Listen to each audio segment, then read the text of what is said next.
ಈಗ ತ್ರಿಕೋನದ ಮಧ್ಯಗಾಮಿ ಯಾವುದಕ್ಕೆ ತ್ರಿಕೋನದ ಮಧ್ಯಗಾಮಿ ಅಂತ ಕರೀತಾರೆ ಅನ್ನೋದನ್ನು ನೋಡೋಣ. ಇಲ್ಲಿ ನೋಡ್ರಿ, ತ್ರಿಕೋನದ ಶಿರೋಬಿಂದು ಮತ್ತು ಸಮ್ಮುಖ ಭುಜದ ಮಧ್ಯಬಿಂದು ಇವುಗಳನ್ನು ಜೋಡಿಸುವ ರೇಖಾಖಂಡವು ಆ ತ್ರಿಕೋನದ ಮಧ್ಯಗಾಮಿ ಇರುವುದು. ಇದರ ಅರ್ಥ ಏನಪ್ಪ ಅಂದ್ರೆ, ತ್ರಿಕೋನದ ಶಿರೋಬಿಂದು, ಬಿಂದು ಎ, ಬಿಂದು ಬಿ, ಬಿಂದು ಸಿ, ಇವು ಮೂರುಗಳಿಗೆ ಏನು ಕರೀತಾರೆ? ಶಿರೋಬಿಂದುಗಳು ಅಂತ ಕರೀತಾರೆ. ಶಿರೋಬಿಂದು ಮತ್ತು ಸಮ್ಮುಖ ಭುಜದ ಮಧ್ಯಬಿಂದು, ಈ ಶಿರೋಬಿಂದು ಎ ಇದೆ, ಈ ಶಿರೋಬಿಂದುವಿನ ಸಮ್ಮುಖ ಭುಜ ಯಾವುದು? B C. ಈ ಬಿ ಸಿಯ ಮಧ್ಯಬಿಂದು ಯಾವುದಿಲ್ಲಿ? ಡಿ. ಮಧ್ಯಬಿಂದು ಅಂದರೆ ಡಾನಟ್ ಮಧ್ಯಭಾಗದಲ್ಲಿದೆ. ಅಂದರೆ ಬಿ ಡಿ ಎಷ್ಟದ ಅಷ್ಟೇ ಡಿ ಸಿ ಇದ್ದಾಗ ಇದು ಮಧ್ಯಬಿಂದು ಆಗ್ತದೆ. ಮಧ್ಯಬಿಂದು ಇದೆ. ಈ ಮಧ್ಯಬಿಂದುವನ್ನು ಜೋಡಿಸುವ ರೇಖಾಖಂಡವು ಅಂದರೆ ಈ ಶಿರೋಬಿಂದುವಿನಿಂದ ಸಮ್ಮುಖ ಭುಜದ, ಸಮ್ಮುಖ ಅಂದರೆ ಎದುರಿನ, ಶಿರೋಬಿಂದುವಿನ ಎದುರಿನ ಭುಜದ ಮಧ್ಯಬಿಂದುವನ್ನು ಏನು ಜೋಡಿಸಿದೇವಿ, ಜೋಡಿಸೋಣ ಇಲ್ಲಿ ರೇಖಾ ಎ ಡಿ ತಯಾರಾಯಿತು. ಈ ರೇಖಾ ಎ ಡಿಗೆ ಏನಂತ ಕರೀತಾರೆ ಅಂದ್ರೆ ಮಧ್ಯಗಾಮಿ ಅಂತ ಕರೀತಾರೆ. ರೇಖಾ ಎ ಡಿಗೆ ಮಧ್ಯಗಾಮಿ ಅಂತ ಕರೀತಾರೆ. ಅಂದರೆ ಮಧ್ಯಗಾಮಿ ಯಾವಾಗ ಆತಂದ್ರೆ ಶಿರೋಬಿಂದುವಿನಿಂದ ಸಮ್ಮುಖ ಭುಜದ ಮಧ್ಯಬಿಂದುವನ್ನು ಜೋಡಿಸಿದಾಗ ಆ ಜೋಡಿಸಿದ ರೇಖಾಖಂಡವು ಮಧ್ಯಗಾಮಿ ಆಗಿರುತ್ತದೆ. ಅಂದಾಕ್ರೆ ಎ ಡಿ ಇದು ಮಧ್ಯಗಾಮಿ. ಆದ್ದರಿಂದ ಬಿ ಡಿ ಎಷ್ಟು ಅಷ್ಟೇ ಡಿ ಸಿ ಅದು ಚಿಹ್ನೆಯಿಂದ ತೋರಿಸೋದು. ಅದನ್ನೇ ನೋಡ್ರಿ, ಡಿ ಇದು ಬಿ ಸಿ ಭುಜದ ಮಧ್ಯಬಿಂದು ಇದೆ. ಆದ್ದರಿಂದ ರೇಖಾ ಎ ಡಿ ಇದು ತ್ರಿಕೋನ ಎ ಬಿ ಸಿಯ ಒಂದು ಮಧ್ಯಗಾಮಿ ಇದೆ. ಅಂದಾಕ್ರೆ ಎ ಡಿ ಏನೈತಿ? ತ್ರಿಕೋನ ಎ ಬಿ ಸಿಯ ಒಂದು ಮಧ್ಯಗಾಮಿ ಅದ. ತ್ರಿಕೋನ ಎ ಬಿ ಸಿಯ ಒಂದು ಮಧ್ಯಗಾಮಿ ಇದೆ. ಇನ್ನು ಅದೇ ರೀತಿಯಾಗಿ ಇನ್ನೊಂದು ಉದಾಹರಣೆ ನೋಡ್ರಿ. ಇಲ್ಲೊಂದು ತ್ರಿಕೋನ ತೆಗೆದಿದೆ, ತ್ರಿಕೋನ ಎ ಬಿ ಸಿ. ಹೌದು, ತೆಗೆದಾಗ ಶಿರೋಬಿಂದುಗಳು ಮೂರು ಅದಾವೆ. ಬಿಂದು ಎ, ಬಿಂದು ಬಿ ಮತ್ತು ಬಿಂದು ಸಿ ಇವುಗಳಿಗೆ ಶಿರೋಬಿಂದುಗಳು ಕರೀತಾರೆ. ಎಲ್ಲಿ ಕೋನ್ ತಯಾರಾಗ್ತದ ಆ ಬಿಂದುಗಳಿಗೆ ಶಿರೋಬಿಂದು ಅಂತ ಕರೀತಾರೆ. ಈ ಶಿರೋಬಿಂದುಗಳಿಂದ ಇಲ್ಲಿ ಮೂರು ಮಧ್ಯಗಾಮಿಗಳನ್ನು ತೆಗೆದದ. ಎ ಡಿ, ರೇಖೆ ಎ ಡಿ ಒಂದು ಮಧ್ಯಗಾಮಿ, ರೇಖಾ ಬಿ ಒಂದು ಮಧ್ಯಗಾಮಿ, ರೇಖಾ ಸಿ ಎಫ್ ಒಂದು ಮಧ್ಯಗಾಮಿ. ಯಾಕೆ ಮಧ್ಯಗಾಮಿ ಅಂದ್ರೆ ಇವು ಪ್ರತಿಯೊಂದು ತಮ್ಮ ಸಮ್ಮುಖ ಭುಜದ ಮಧ್ಯಬಿಂದುವಿಗೆ ಜೋಡಿಸ್ಯಾವ. ಬಿ ಸಿದ ಮಧ್ಯಬಿಂದುವಿಗೆ ಡಿ ಜೋಡಿಸ್ಯದ, ಇಲ್ಲಿ ಎ ಬಿದ ಮಧ್ಯಬಿಂದುವಿಗೆ ಎಫ್ ಜೋಡಿಸ್ಯದ, ಇಲ್ಲಿ ಬಿ ಇದಲ್ಲಿ ಎ ಸಿದ ಮಧ್ಯಬಿಂದುವಿಗೆ ಈ ಬಿಂದುವಿಗೆ ಈ ಬಿ ಇದು ಬಂದು ಜೋಡಿಸ್ಯದ. ಅಂದಾಗ ಇಲ್ಲಿ ಎಷ್ಟದಪ್ಪ ಅಂದ್ರೆ ಮಧ್ಯಗಾಮಿಗಳು ಮೂರು ಇವೆ. ಅಂದರೆ ಸಮ್ಮುಖ ಭುಜದ ಮಧ್ಯಬಿಂದುವಿನ ಜೋಡಿಸಿದ ಮಧ್ಯಗಾಮಿಗಳು ಎಷ್ಟಿವೆ? ಮೂರಿವೆ. ಈ ಮಧ್ಯಗಾಮಿಗಳು ಮೂರು ತೆಗೆದಾಗ ಅವು ಎಲ್ಲಿ ಛೇದಿಸ್ಯಾವು? ಇಲ್ಲಿ ಛೇದಿಸ್ಯಾವು. ಈ ಛೇದನ ಬಿಂದುವಿಗೆ ಜಿ ಅಂತ ಹೆಸರು ಕೊಟ್ಟಿದ್ದೀನಿ. ಈ ಛೇದನ ಬಿಂದು ಏನದ? ಮಧ್ಯಗಾಮಿಗಳು ಒಂದನ್ನೊಂದು ಛೇದಿಸುವ ಬಿಂದು ಏನದ ಅದು ಛೇದನ ಬಿಂದು ಅದಲ್ಲ. ಆ ಛೇದನ ಬಿಂದುವಿಗೆ ಅಂತ ಕರೀತಾರೆ? ಸಂಪಾತ ಬಿಂದು ಅಂತ ಕರೀತಾರೆ. ಸಂಪಾತ ಬಿಂದು ಎನ್ನುತ್ತಾರೆ. ಅಂದರೆ ಆಕೃತಿಯಲ್ಲಿ ರೇಖಾ ಎ ಡಿ, ಬಿ ಮತ್ತು ಸಿ ಎಫ್ ಮಧ್ಯಗಾಮಿಗಳಿವೆ. ಇವು ಮೂರು ಮಧ್ಯಗಾಮಿಗಳು. ಮಧ್ಯಗಾಮಿಗಳ ಛೇದನ ಬಿಂದು ಜಿ ಇದೆ. ಇವೆಲ್ಲ ಎಲ್ಲಿ ಛೇದಿಸ್ತಾವಕ್ಕೆ ಛೇದನ ಬಿಂದು ಇರ್ತೀವಿ, ಅದಕ್ಕೆ ಜಿ ಅಂತ ಹೆಸರು ಕೊಟ್ಟಿದ್ದೀವಿ. ಈ ಛೇದನ ಬಿಂದುವಿಗೆ ಸಂಪಾತ ಬಿಂದು ಎನ್ನುತ್ತಾರೆ. ಈ ಛೇದನ ಬಿಂದುವಿಗೆ ಏನಂತ ಕರೀತಾರೆ? ಸಂಪಾತ ಬಿಂದು ಅಂತ ಕರೀತಾರೆ. ಸಂಪಾತ ಬಿಂದು ಅಂದ್ರೆ ಎರಡು ಏನು ಛೇದಿಸ್ತಾವೆ, ಮೂರು ಏನು ಛೇದಿಸ್ತಾವೆ, ಛೇದನ ಬಿಂದುವಿಗೆ ಸಂಪಾತ ಬಿಂದು ಅಂತೇಳಿ ಕರೀತಾರೆ. ಯಾವುದರ ಸಂಪಾತ ಬಿಂದು ಇದು? ಮಧ್ಯಗಾಮಿಯ ಸಂಪಾತ ಬಿಂದು. ಮಧ್ಯಗಾಮಿಯ ಸಂಪಾತ ಬಿಂದು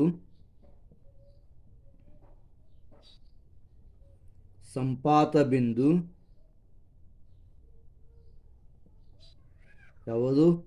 ಈ ಸಂಪಾತ ಬಿಂದು ಯಾವುದು? ಜಿ ಅದ. ಮಧ್ಯಗಾಮಿಯ ಸಂಪಾತ ಬಿಂದು ಇದು ಮಧ್ಯಗಾಮಿಯನ್ನು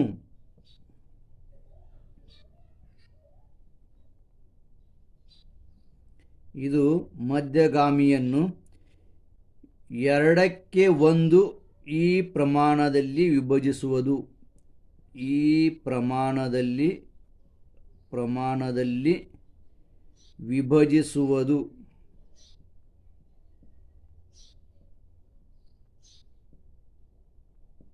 ಮಧ್ಯಗಾಮಿಯ ಸಂಪಾತ ಬಿಂದು ಜಿ ಏನಿದೆ ಇದು ಮಧ್ಯಗಾಮಿಯನ್ನು ಎರಡಕ್ಕೆ ಒಂದು ಈ ಪ್ರಮಾಣದಲ್ಲಿ ವಿಭಜಿಸುವುದು. ಅಂದರೆ ಜಿ ಈ ಮಧ್ಯಗಾಮಿಯನ್ನು ಎರಡಕ್ಕೆ ಒಂದು ಪ್ರಮಾಣದಾಗ ಈ ಜಿ ವಿಭಜಿಸ್ತದ. ಅಂದಾಕ್ರೆ ಇಲ್ಲಿ B G B G is to G E ಮಾಡಿದಂದ್ರೆ G E B G is to G E ಮಾಡಿದಂದ್ರೆ ಇದು ಏನಿರ್ತದೆ 2ಕ್ಕೆ 1 ಇರ್ತದೆ. ಅಂದರೆ ಬಿ ಜಿದು ಉದ್ದ 2 ಸೆಂಟಿಮೀಟ್ರ್ ಇರ್ತದೆ, ಜಿ ಇದ ಉದ್ದ 1 ಸೆಂಟಿಮೀಟ್ರ್. ಅಂದ್ರೆ ಇದ್ರ ಡಬಲ್ ಮ್ಯಾಗಿಂದು ಅಂದಾಕ್ರಿ. ಇದು 4 ಇತ್ತಂದ್ರೆ ಇದು 2, ಇದು 9 ಇತ್ತಂದ್ರೆ ಇದು ಅದ್ರ 4.5, ಇದು 4.5. ಈ ರೀತಿಯಾಗಿ 2ಕ್ಕೆ 1 ಪ್ರಮಾಣದಲ್ಲಿ. ಅದೇ ರೀತಿಯಾಗಿ ಇಲ್ಲಿ ಸಿ ಜಿ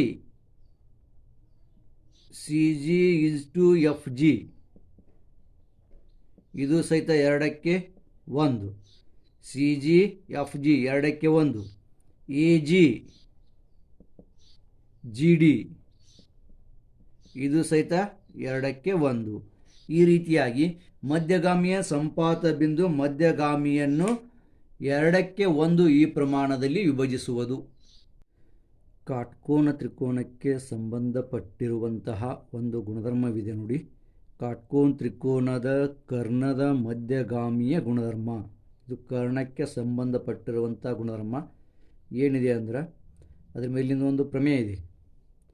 ಕಾಟ್ಕೋನ ತ್ರಿಕೋನದಲ್ಲಿ ಕರ್ಣದ ಮೇಲೆ ತೆಗೆದ ಮಧ್ಯಗಾಮಿಯ ಉದ್ದಳತೆಯು ಕರ್ಣದ ಅರ್ಧದಷ್ಟಿರುತ್ತದೆ.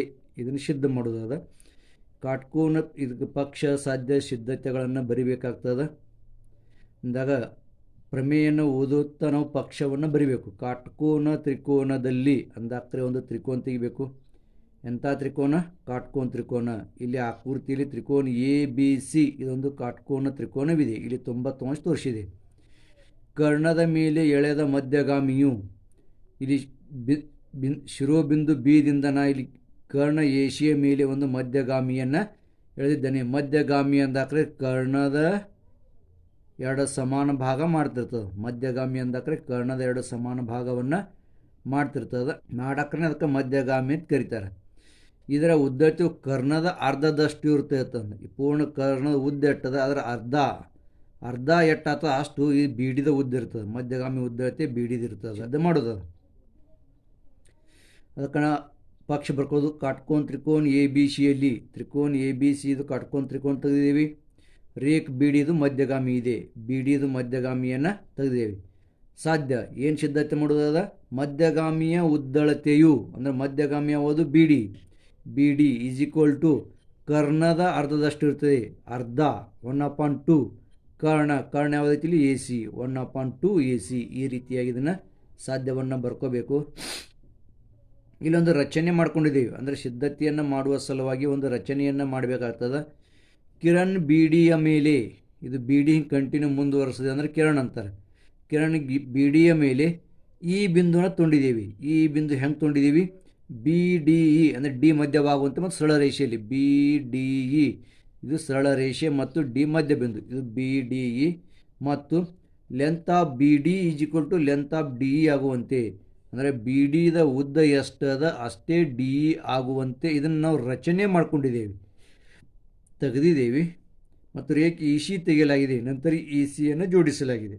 ರೇಖೆ ಸಿ ಈ ಟಿಕ್ ಟಿಕ್ ಟಿಕ್ ಭಾಗವನ್ನು ತೋರಿಸಿದ ಈ ಟಿಕ್ ಟಿಕ್ ತೋರಿಸಿರುವಂಥ ಭಾಗ ರಚನೆ. ಆ ರಚನೆಯನ್ನು ಮಾಡಿದಾಗ ನಮಗೆ ಸಿದ್ಧ ಮಾಡಲು ಬರುತ್ತದೆ. ಸಿದ್ಧತೆ ನೋಡ್ರಿ. ತ್ರಿಕೋನ ಎ ಡಿ ಬಿ ಮತ್ತು ತ್ರಿಕೋನ ಸಿ ಡಿ ಇಗಳಲ್ಲಿ ಎ ಡಿ ಬಿ ಅಂದರೆ ಈ ತ್ರಿಕೋನ ಎ ಡಿ ಬಿ ಮತ್ತು ತ್ರಿಕೋನ ಸಿ ಡಿ ಇಗಳಲ್ಲಿ ಸಿ ಡಿ ಇ ಇವೆರಡು ತ್ರಿಕೋನದಾಗ ಎ ಡಿ ಬಿ ಮತ್ತು ಸಿ ಡಿ ಇ ಇವೆರಡು ತ್ರಿಕೋನದಲ್ಲಿ ಭುಜ ಎ ಡಿ ಏಕೃಭುಜ ಸಿ ಡಿ ಭುಜ ಎ ಡಿ ಏಕೃಭುಜ ಸಿ ಡಿ ಅಂದರೆ ಎ ಡಿ ಎಷ್ಟದ ಅಷ್ಟೇ ಸಿ ಡಿ ಅದ. ಎದ್ರ ಮ್ಯಾಗಿಂದ ಅಂದಾಕ್ರೆ ಇದು ಮಧ್ಯಗಾಮಿ ಅದ. ಬಿಡಿ ಮಧ್ಯಗಾಮಿ ಇರೋದ್ರಿಂದ ಕರ್ಣದ ಮಧ್ಯ ಬಿಂದುವಿಗೆ ಜೋಡಿಸಿರ್ತದೆ. ಅಂದಾಕ್ರೆ ಎ ಡಿ ಎಷ್ಟದ ಅಷ್ಟೇ ಸಿ ಡಿ ಅದತ್ತ. ಯಾಕೆಂದರೆ ಕೊಟ್ಟಿವ ಬಿ ಡಿ ಇದು ಮಧ್ಯಗಾಮಿ ಇದೆ. ಬಿ ಡಿ ಮಧ್ಯಗಾಮಿ ಇರೋದ್ರಿಂದ ಎಷ್ಟು ಎ ಡಿ ಇರ್ತದೆ ಅಷ್ಟೇ ಸಿ ಡಿ ಇರ್ತದೆ. ಎರಡನೇದು ಭುಜ ಬಿ ಡಿ ಏಕೃಭುಜ ಇ ಡಿ ಭುಜ ಬಿ ಡಿ ಏಕೃಭುಜ ಇ ಡಿ ಅಂದರೆ ಬಿ ಡಿದ ಉದ್ದಳತೆ ಎಷ್ಟದ ಅಷ್ಟೇ ಇ ಡಿದ ಉದ್ದಳತೆ ಇದೆ. ಇದು ಏನು ಮಾಡಿದ್ರೆ ನಾವು ರಚನೆ ಮಾಡ್ಕೊಂಡಿದ್ದೀವಿ. ಇಲ್ಲಿ ರಚನೆ ಒಳಗೆ ಅದು ಲೆಂತ್ ಆಫ್ ಬಿ ಡಿ ಈಜ್ಕೊಂಡು ಲೆಂತ್ ಆಫ್ ಡಿ ಇ ಅಥವಾ ಇ ಡಿ ಅಂದರೆ ರಚನೆ ಬರ್ದಿಲ್ಲ ಕೌನ್ಸ್ನ್ಯಾಗ ರಚನೆ ಮಾಡ್ಕೊಂಡಿದ್ದೀವಿ. ಆ ರೀತಿಯಾಗಿ ಬಿ ಡಿ ಎಷ್ಟದ ಅಷ್ಟೇ ಇ ಡಿಯನ್ನು ತೆಗೆದುಕೊಂಡಿದ್ದೆವು. ಇನ್ನು ಕೋನ್ ಎ ಡಿ ಬಿ ಅಂದಾಕ್ರೆ ಈ ಕೋನ್ ಎ ಡಿ ಬಿ, ಏಕರೂಪ ಕೋನ್ ಸಿ ಡಿ ಇ ಈ ಕೋನ, ಈ ಕೋನಕ್ಕೆ ಈ ಕೋನ ಏಕರೂಪ. ಅದ್ರ ಮೇಲೆ ಕ್ರಾಸ್ ಕಾಣಿಸ್ತದೆ. ಕ್ರಾಸ್ ಅಂದಕ್ರೇನು? ವಿರುದ್ಧ ಚಿಹ್ನೆ, ವಿರುದ್ಧ ಕೋನಗಳು. ವಿರುದ್ಧ ಕೋನಗಳು ಏನಿರ್ತಾವೆ? ಏಕರೂಪ ಇರ್ತಾವೆ. ಆದ್ದರಿಂದ ಇವೆರಡು ಕೋನಗಳು ಏಕರೂಪ.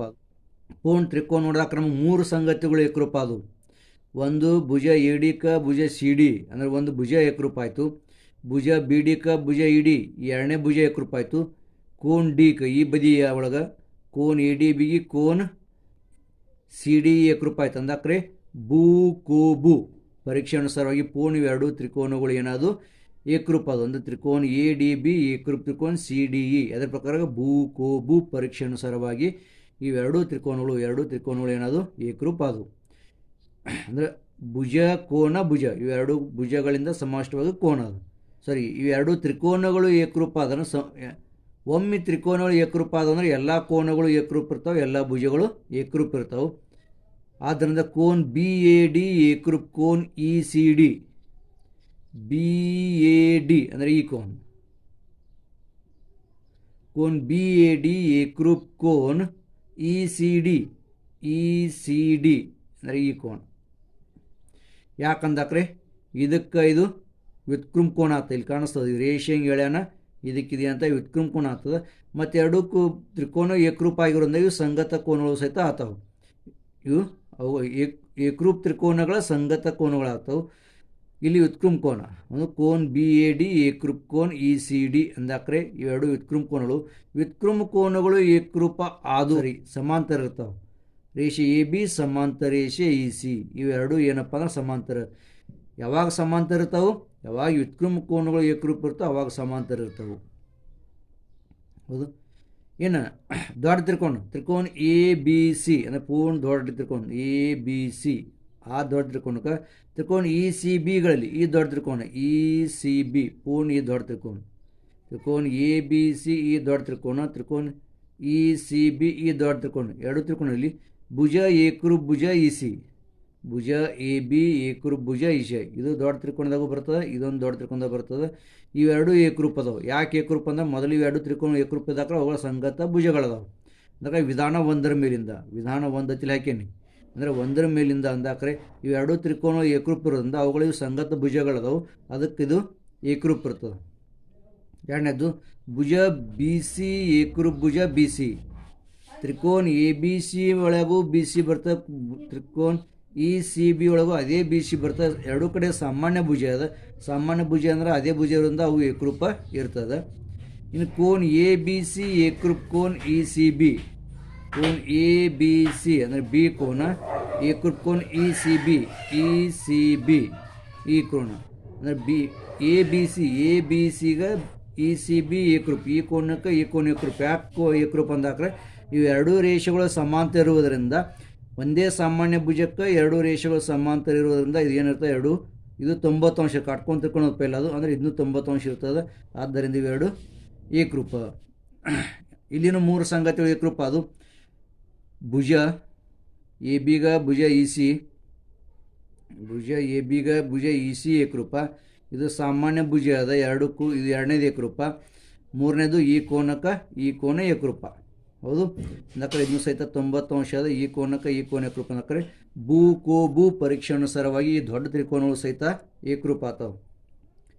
ಆದ್ದರಿಂದ ದೊಡ್ಡ ತ್ರಿಕೋನ ಎ ಬಿ ಸಿ ಏಕರೂಪ ತ್ರಿಕೋನ ಇ ಸಿ ಬಿ ಇವೆ ದೊಡ್ಡ ತ್ರಿಕೋನ ಸಹಿತ ಏಕರೂಪ. ಅದು ಯಾವ ಪರೀಕ್ಷೆ ಅನುಸಾರವಾಗಿ? ಬೂ ಕೋ ಬು. ಇಲ್ಲಿ 3 ಭುಜವು, ಇದೊಂದು ಭುಜ ಇದು ಕೋನ. ಅಂದಕ್ರೆ ಬೂ ಕೋ ಬು ಪರೀಕ್ಷೆ ಅನುಸಾರವಾಗಿ ಇವೆರಡು ತ್ರಿಕೋನಗಳು ಏಕರೂಪ ಆದವು. ತ್ರಿಕೋನಗಳು ಏಕರೂಪ ಆದ್ರೆ ಸಂಗತ ಭುಜಗಳು ಏಕರೂಪ ಇರ್ತಾವೆ. ಆದ್ದರಿಂದ ಭುಜ ಎ ಸಿ ಏಕರೂಪ ಭುಜ ಇ ಬಿ. ಈ ದೊಡ್ಡ ತ್ರಿಕೋನದಾಗ ಈ ಎ ಸಿಗೆ ಏಕರೂಪ ಭುಜ ಏನಾಯಿತು? ಇ ಬಿ ಆಯಿತು. ಯಾಕಂದ್ರೆ ಸಂಗತ ಭುಜಗಳು ಏಕರೂಪ ತ್ರಿಕೋನದ ಸಂಗತ ಭುಜಗಳಿವು. ಏಕರೂಪ ತ್ರಿಕೋನಗಳ ಸಂಗತ ಭುಜಗಳಿವು.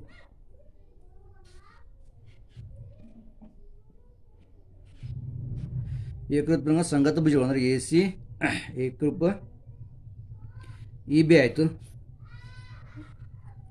ಮತ್ತು A D is equal to 1/2 A C. A D ಏನದ ಎ ಸಿದ ಅರ್ಧ ಅದ. ಯಾಕೆ ಅರ್ಧ ಅಂದರೆ ಬಿ ಡಿ ಇಸ್ ಮಧ್ಯಗಾಮಿ ಅದ. ಮಧ್ಯಗಾಮಿ ಅಂದಾಕ್ರೆ ಎ ಡಿ ಎಟ್ಟದ ಅಟ್ಟೆ ಡಿ ಸಿ ಇರುವುದರಿಂದ ಎ ಡಿ ಏನೈತಿ ಪೂರ್ಣ ಎ ಸಿದ ಅರ್ಧ ಅದ. ಎ ಡಿ ಎ ಸಿದ ಅರ್ಧ ಅದ ಅಂದ್ಬಳಕ ಇನ್ನು ಬಿ ಡಿನೂ ಸಹಿತ ಏನಾಗ್ತದೆ, B D is equal to 1/2 B. B D is equal to 1/2 B.